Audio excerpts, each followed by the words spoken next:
Hello student, स्वागत है आपका आईसीटी वर्चुअल क्लासेस में। मैं हूं कविता, आपकी साइंस टीचर। उम्मीद करती हूँ आप सभी अच्छे होंगे और स्वस्थ होंगे। तो क्लास हम कंटिन्यू करेंगे अपना chapter number 2, that is microorganism friends and foe. हम पढ़ रहे थे यहाँ पे माइक्रोब्स के बारे में, यानी कि सूक्ष्म जीवों के बारे में। हमने अलग अलग कैटेगरी को भी देखा था कि कौन कौन सी कैटेगरी होती हैं सूक्ष्म जीवों की। फिर हमने बात की कि जो सूक्ष्म जीव होते हैं, जो माइक्रो ऑर्गेनिज्म होते हैं, वो दो टाइप के होते हैं, दो प्रकार के होते हैं। एक हमारे फ्रेंड होंगे, फ्रेंड से मतलब है कि जो हमारी मदद करेंगे, जो हमारे साथ अच्छा बिहेव करते हैं, उन्हें हम क्या कहते हैं? फ्रेंड कहते हैं।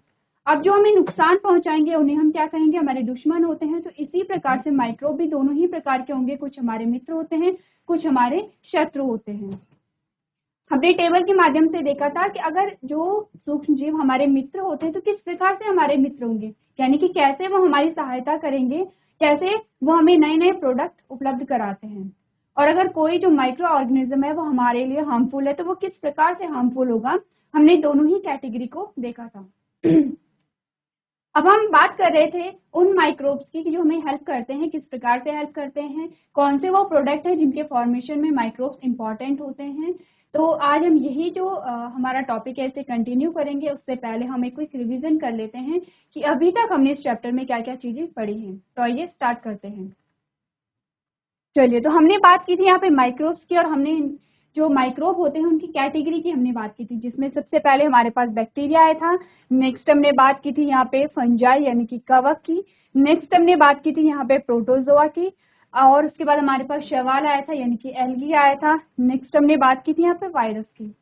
तो इनके हमने कुछ कैरेक्टर देखे, हमने देखा कुछ यूकैरियोट्स होते हैं, कुछ प्रोकैरियोट्स होते हैं, कुछ यूनिसेलुलर हैं, कुछ मल्टीसेलुलर हैं।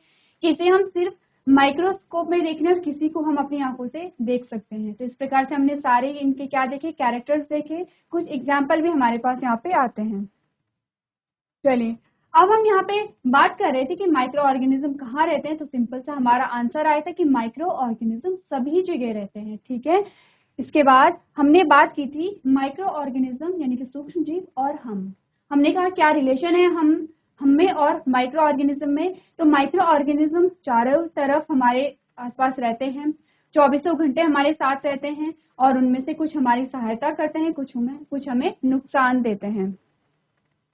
ये हमारे पास टेबल आई थी और हमने टेबल के माध्यम से जाना था कि दोनों प्रकार के जो माइक्रोब्स हैं वो क्या होते हैं, हमारे चारों ओर उपस्थित होते हैं, जिनमें हम बात कर रहे थे यूजफुल माइक्रोब्स की। अब यूजफुल माइक्रोब्स में सबसे पहला पॉइंट हमने क्या पढ़ा था, हमने देखा था preparation of curd, bread and cake. यहाँ पे जो माइक्रोब्स होते हैं वो इतने सारे प्रोडक्ट बना रहे हैं, कुछ दही को बना रहे हैं, कुछ ब्रेड को बना रहे हैं, कुछ केक को बना रहे हैं। यही चीज हमने पढ़ी थी। तो हम इसी को डिटेल में देख रहे थे। हमने कहा तो जो सूक्ष्म जीवों के उपयोग हैं उनमें सबसे पहला उपयोग हमारे पास क्या आता है, यहाँ पे कर्ड का फॉर्मेशन यानी कि दही का बनना। कैसे बनता है दही? हमने कहा जो दही का फॉर्मेशन हो रहा है वो किसके द्वारा हो रहा है, एक बैक्टीरिया, एक जीवाणु के द्वारा हो रहा है। किसके द्वारा होगा?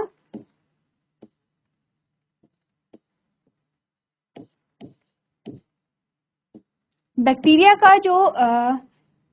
जो होता है वो क्या होगा, वो यहाँ पे कर्ड का फॉर्मेशन करेगा। कैसे करेगा? हमने कहा दूध में क्या होते हैं, अगर हम कुछ टाइम तक दूध को ऐसे ही रख देते हैं तो दूध में कुछ बैक्टीरिया वहां पे हो जाते हैं। अब ये बैक्टीरिया क्या करेंगे, अपने नंबर में क्या करेंगे, इंक्रीमेंट करेंगे। जैसे कि हमने कहा एक बैक्टीरिया था, एक बैक्टीरिया क्या हुआ, फॉर एग्जाम्पल ये एक बैक्टीरिया है, ये दो बैक्टीरिया में कन्वर्ट हुआ, फिर से ये क्या हुए, दो बैक्टीरिया में कन्वर्ट हो गए हैं, और इसी प्रकार से ये जो चेन है ये चलती रहेगी।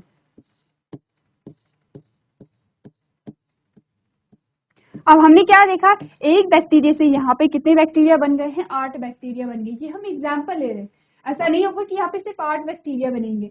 जब कर्ड का फॉर्मेशन होता है तो वहां पे असंख्य बैक्टीरिया बन जाएंगे, असंख्य जीवाणु का निर्माण हो जाएगा। यानी कि क्या होता है, जो बैक्टीरिया है वो बहुत जल्दी अपनी संख्या में वृद्धि करता है। प्लस क्या करेगा, यहाँ पे एसिड को ऐड करता है, अम्ल को ऐड करता है दही में। दूसरा हमने क्या कहा था, विटामिन B12 को भी यहाँ पे ऐड करता है। तो देखिए, अगर यहाँ पे बैक्टीरिया नहीं होता, जीवाणु नहीं होता, तो क्या होता, कर्ड का फॉर्मेशन हो ही नहीं पाता, यानी दही नहीं बन पाती। अगर दही नहीं बन पाती तो दही क्या है, विटामिन B12 का बहुत अच्छा स्रोत है, यानी कि विटामिन B12 हमें नहीं मिल पाता।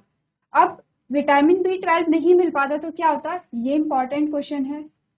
तो हमने कहा विटामिन B12 अगर नहीं होता तो क्या होता है, इसके लिए हमें पता होना चाहिए विटामिन B12 के क्या क्या कार्य होते हैं। तो आपने देखा होगा विटामिन B12 हमारे ब्रेन के लिए बहुत अच्छा होता है, ठीक है।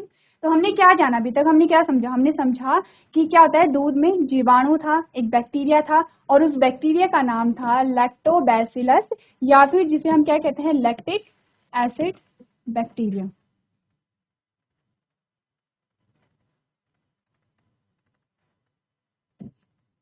ठीक है, दोनों ही नाम क्या है, इसी बैक्टीरिया के हैं, या तो आप लैक्टोबैसिलस कहिए या लैक्टिक एसिड बैक्टीरिया कहिए। तो बैक्टीरिया का नाम आपको याद रखना है, ये मस्ट है। हमने कहा दूध में क्या था, लैक्टिक एसिड बैक्टीरिया उत्पन्न हुआ, उसने अपनी संख्या में वृद्धि की, उसने वहां पे क्या किया, जो अम्ल है, जो एसिड है, उसे सिक्रीट करना स्टार्ट कर दिया।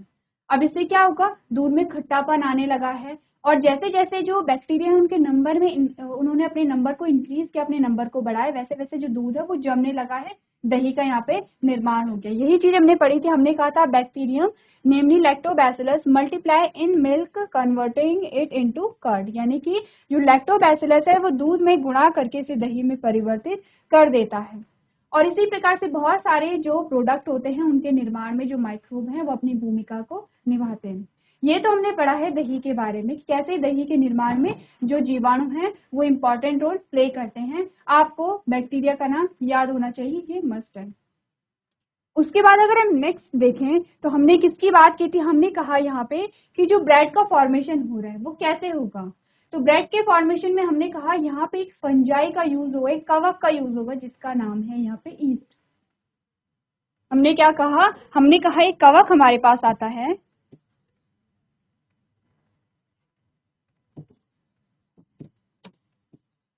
एक कवक हमारे पास आता है जिसे हमने ईस्ट कहा है, ठीक है। अब ईस्ट को हमने क्या किया, हमने डो जब तैयार किया तो उसमें हमने ईस्ट को डाल दिया। अब जब ईस्ट को डाला तो ईस्ट क्या करता है, जो भी वहां पे क्या होगा, शुगर प्रेजेंट होगा। देखिए हमने अगर वहां पे डो तैयार किएगी तो कार्बोहाइड्रेट तो वहां पे होगा ही होगा, यही चीजें हमने पढ़ी थी, यही आपको यहाँ पे भी बताया गया, आपको बताया गया है when yeast is added to dough it produces rapidly release carbon dioxide which bubbles into the dough making it rise it properly of yeast is used to make bread cake etc। यानी कि जब खमीर को एक आटे में जोड़ा जाता है, हमें जिस भी चीज से अपना ब्रेड बनाना है, हमने उस चीज का क्या लिया, हमने वहां पे आटा तैयार कर लिया है। अब आटे में क्या होगा, देखिए हमने क्या पढ़ा था, हमने पढ़ा था कार्बोहाइड्रेट के क्या स्रोत होते हैं, तो जो अनाज होते हैं अनाज में कार्बोहाइड्रेट प्रेजेंट होता है, ठीक है। अब जब कार्बोहाइड्रेट उसमें प्रेजेंट है तो हमने उसमें क्या ऐड कर दिया, ईस्ट। हमने जब आटा तैयार किया तो हमने उसमें ईस्ट को ऐड कर दिया। ईस्ट को जब ऐड किया तो अब इसने क्या किया, ये क्या करेगा, ये अपने पोषण के लिए अब वो जो कार्बोहाइड्रेट है, वो शुगर है, उसे खाना शुरू करेगा। अब खाने का मतलब है कि ये एक तरफ से हम कह सकते हैं कि डिकम्पोज भी कर रहा है, क्योंकि ये क्या कर रहा है, फीड कर रहा है उस कार्बोहाइड्रेट पे। अब जब इसने कार्बोहाइड्रेट पे फीड किया तो इसने रिजल्ट क्या आया, यहाँ पे कुछ अमाउंट में अल्कोहल का फॉर्मेशन हुआ और कुछ अमाउंट में कार्बन डाइऑक्साइड का फॉर्मेशन हुआ। क्या हमने बात की, हमने कहा कि यहाँ पे जब हमने ईस्ट को ऐड किया तो एक अल्कोहल का फॉर्मेशन होगा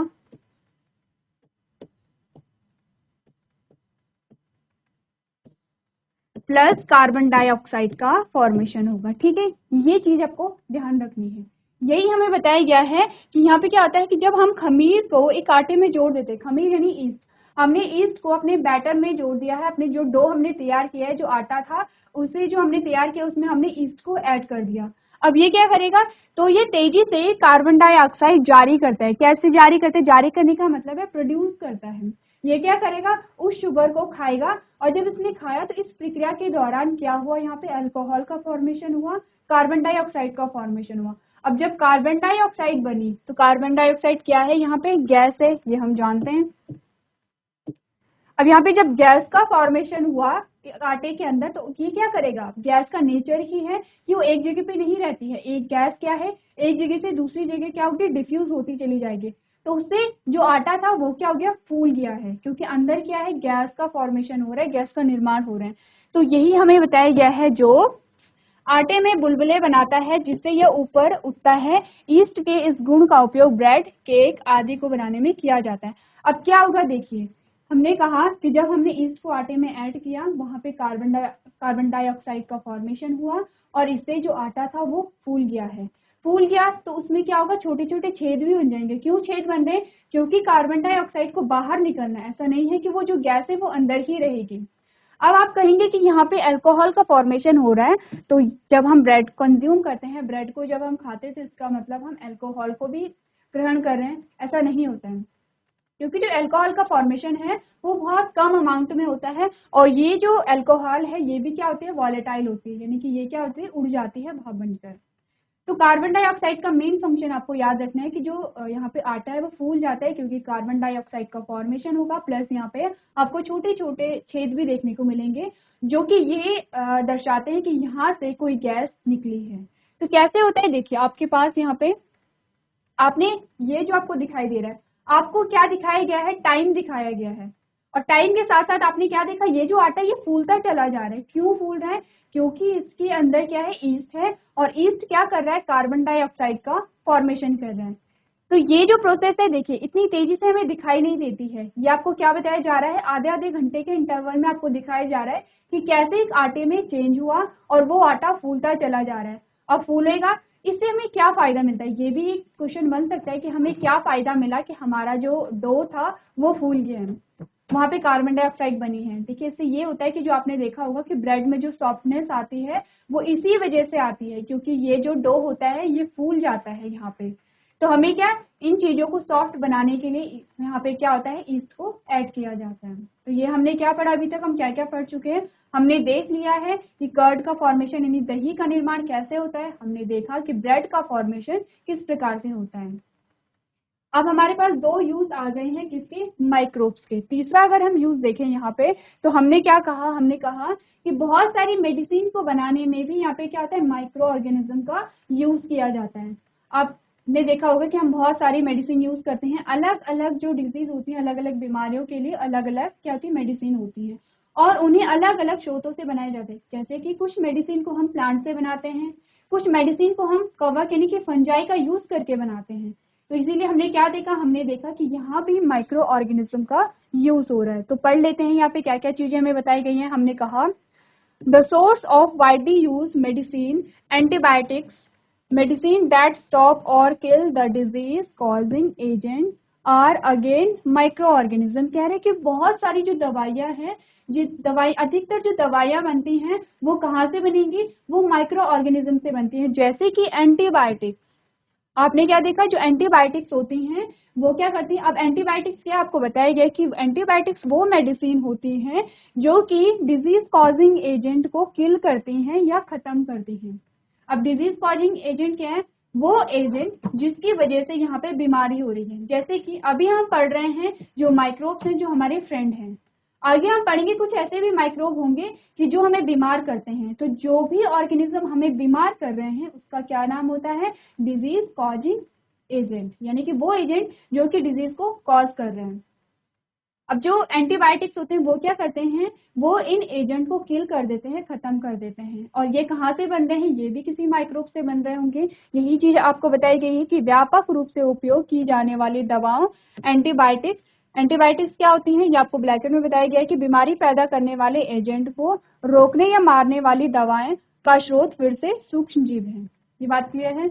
नेक्स्ट हमने क्या बात की, हमने कहा these are manufactured by growing specific as a cure for various disease, यानी कि इन्हें विभिन्न रोगों के इलाज के रूप में विशिष्ट रूप से विकसित करके निर्मित किया गया है।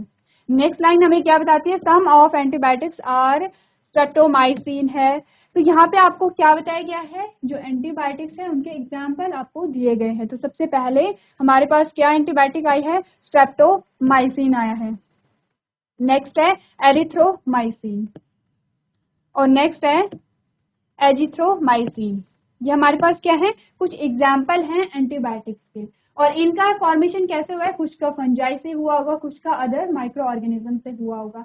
तो कितने यूजेस हमने पढ़ लिए हैं, 3 यूज हमने पढ़ लिए हैं माइक्रो ऑर्गेनिज्म के। पहले हमने देखा कि कर्ड के फॉर्मेशन में, दूसरा हमने देखा ब्रेड या फिर केक के फॉर्मेशन में, तीसरा हमने देखा कि अलग अलग मेडिसिन के फॉर्मेशन में यहाँ पे क्या हो रहे हैं, जो माइक्रो ऑर्गेनिज्म है वो यूज हो रहे हैं। तो आपने क्या करना है, ये नोट करना है कि कौन कौन से जो एंटीबायोटिक्स हैं वो कौन कौन सी होती हैं, किस प्रकार से उनका फॉर्मेशन किया जाता है। चलिए, इसके बाद जो नेक्स्ट हमारे पास यूज आता है माइक्रोब्स का, वो है वैक्सीन। अब हम पढ़ेंगे कि वैक्सीन में किस प्रकार से माइक्रोब हमारी सहायता करते हैं।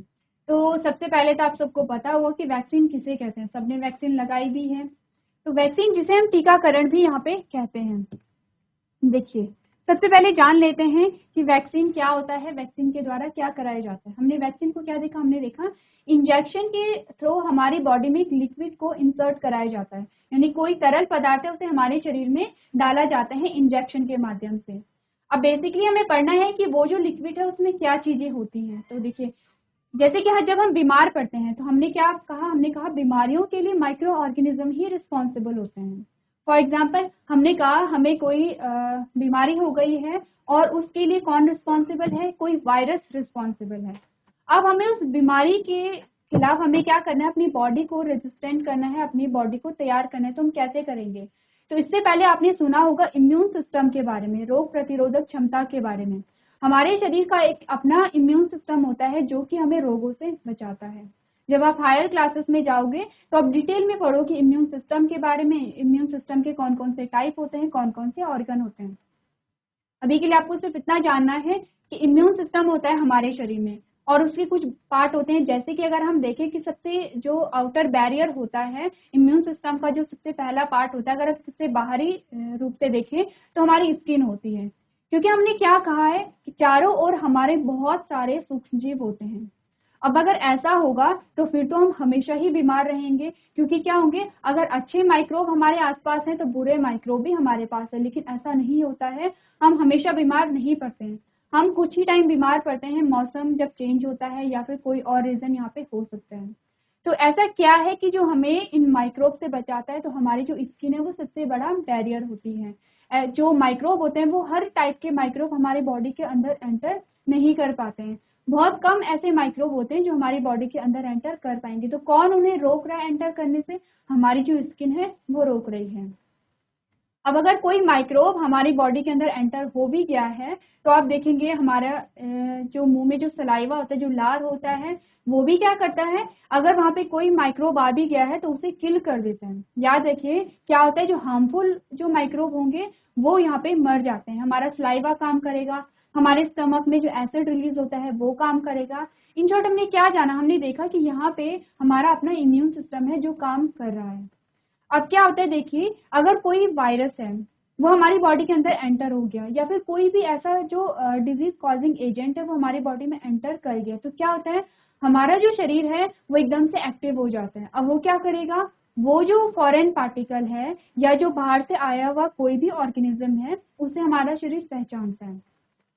अब हमारी बॉडी ने उसे डिटेक्ट कर लिया है, पहचान लिया है, और हमारी बॉडी को ये पता चल गया है कि ये जो सेल है ये फॉरेन पार्टिकल है, ये हमारी बॉडी का पार्टिकल नहीं है। अब क्या होगा, हमारी बॉडी रिस्पॉन्स क्रिएट करेगी, रिस्पॉन्स देगी उसके खिलाफ, और क्या होगा, यहाँ पे एंटीबॉडी का फॉर्मेशन होगा। ये जो शब्द हैं ये आपको ध्यान रखने, क्योंकि आगे जाके ये जो शब्द हैं वो आपके बहुत काम आने वाले हैं। एंटीबॉडी का यहाँ पे क्या होगा, फॉर्मेशन होगा। अब ये एंटीबॉडी क्या है, आप ऐसा मान लीजिए कि एंटीबॉडी, जैसे कि आप यहाँ पे खड़े हैं और आपके साथ कोई लड़ाई करने आ गया है, तो आपके पास कुछ भी नहीं है लड़ाई करने के लिए, तो आपके पास एक हथियार आ गया है और आप उससे क्या कर सकते हो, किसी दूसरे से आप अपनी रक्षा कर सकते हो। ये एंटीबॉडी सेम ऐसी होती है हमारे शरीर की रक्षा के लिए। जब क्या होता है, हमारा शरीर एंटीबॉडी बनाता है, तो यही एंटीबॉडी क्या करती हैं, वो जो फॉरेन पार्टिकल है या फिर जो रोगजनक जो भी चीजें हैं उन्हें क्या करता है, किल कर देता है, खत्म कर देता है।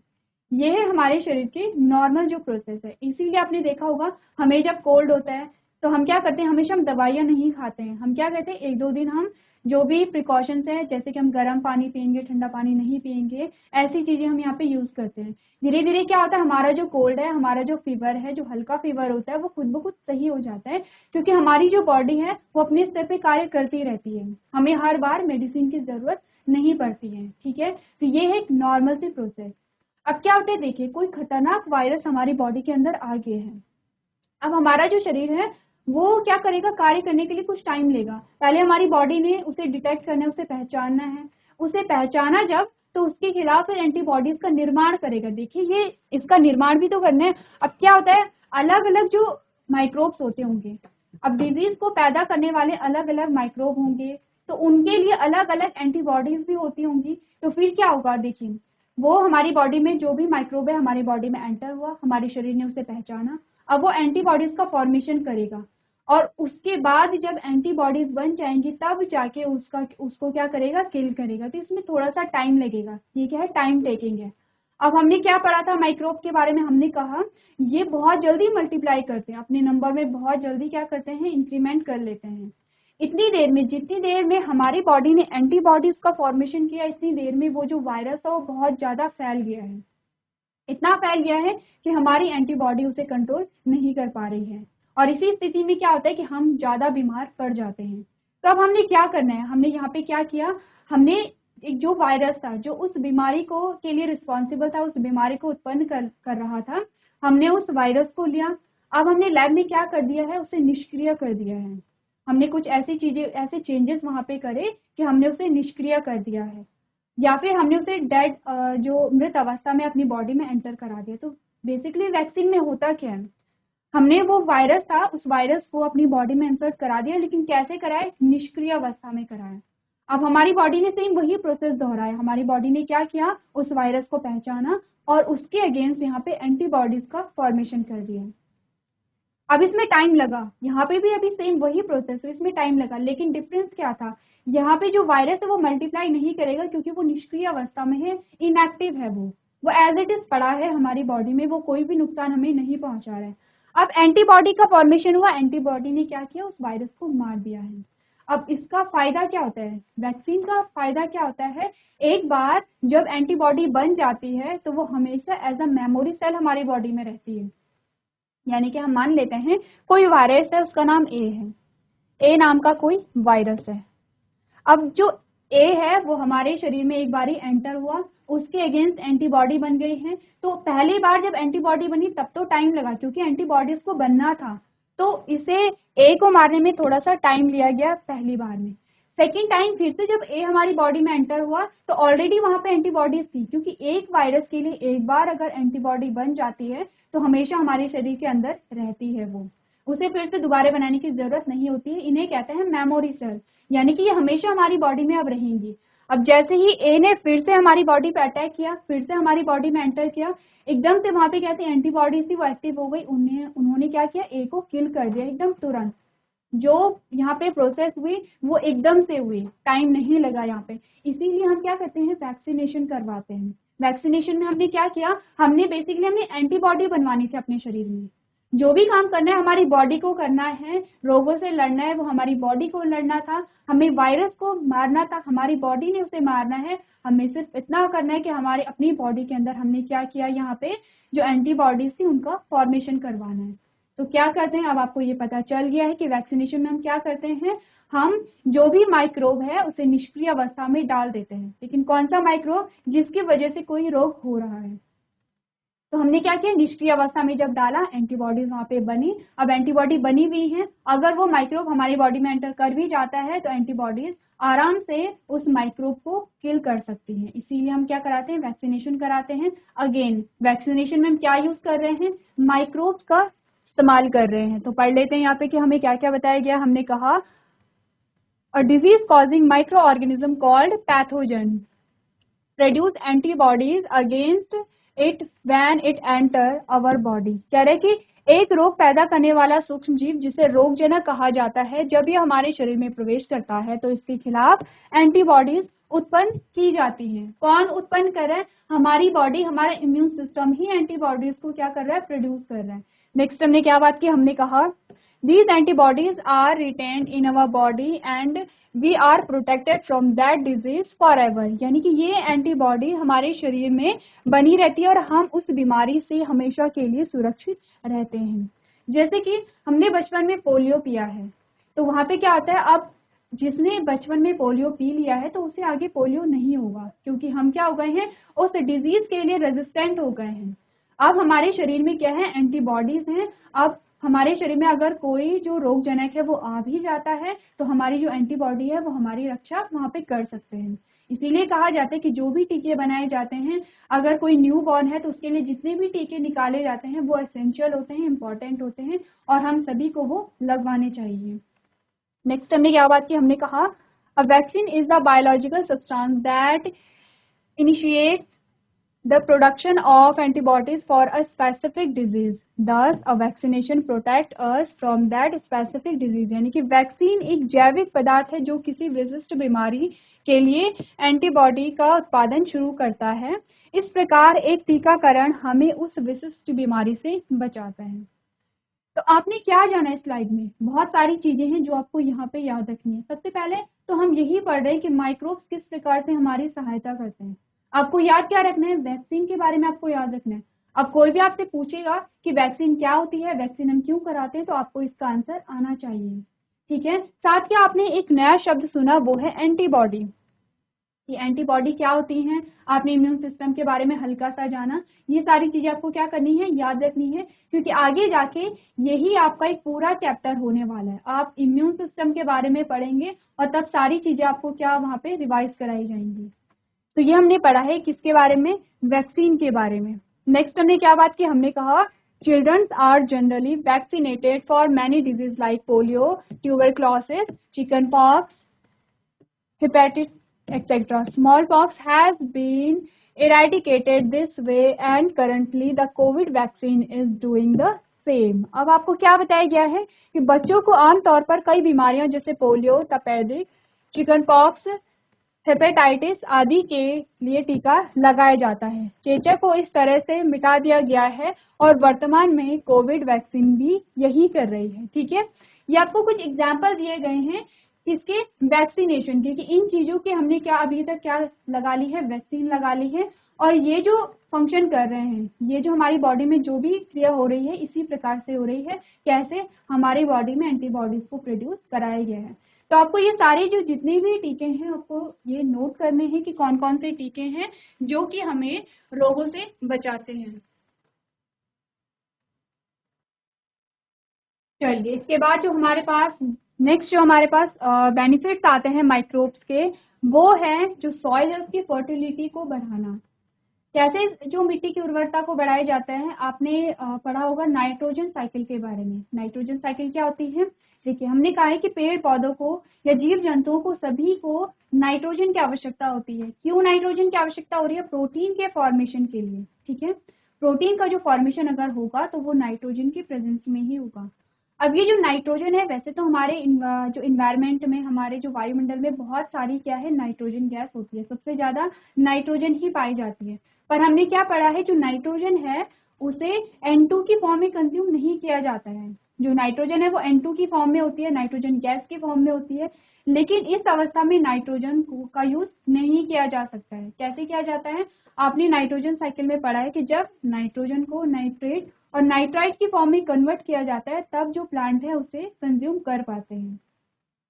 तो यहाँ पे क्या होता है, नाइट्रोजन को नाइट्रेट और नाइट्राइट की फॉर्म में कन्वर्ट करने के लिए कुछ माइक्रोब्स यहाँ पे होते हैं जिनका होना इम्पॉर्टेंट है। और वो कौन होते हैं, कुछ बैक्टीरिया यहाँ पे होते हैं। वो बैक्टीरिया क्या करते हैं, जो वातावरणीय नाइट्रोजन गैस है उसे नाइट्रेट और नाइट्राइट में कन्वर्ट करेंगे और तब जाके प्लांट उस नाइट्रेट और नाइट्राइट को कंज्यूम करेंगे और वहाँ पे क्या होगा, प्रोटीन का फॉर्मेशन होगा।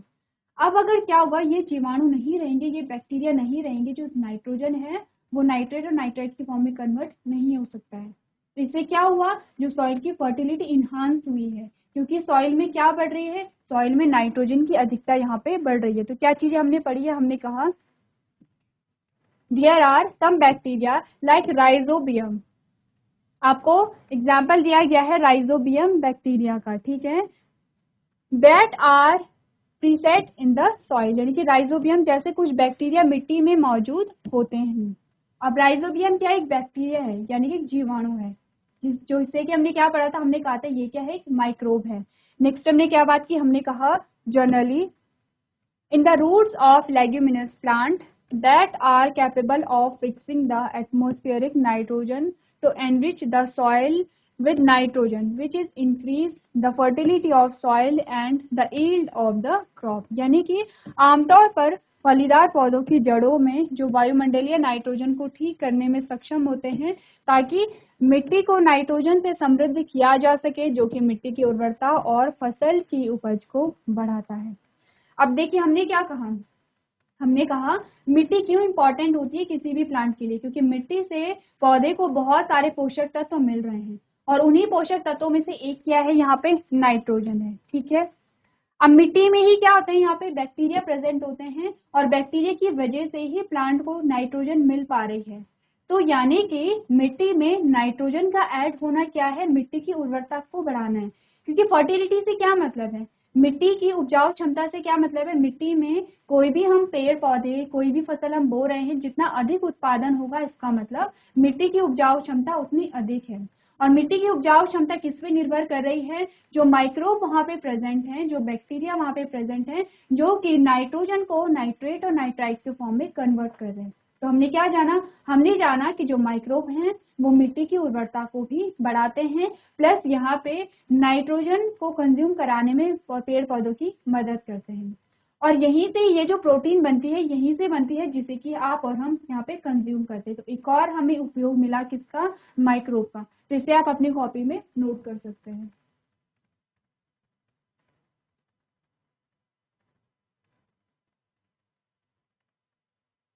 तो क्लास हमने कुछ बेनिफिट्स देखे यहाँ पे माइक्रोब की कि कैसे माइक्रोब्स हमारी सहायता करते हैं।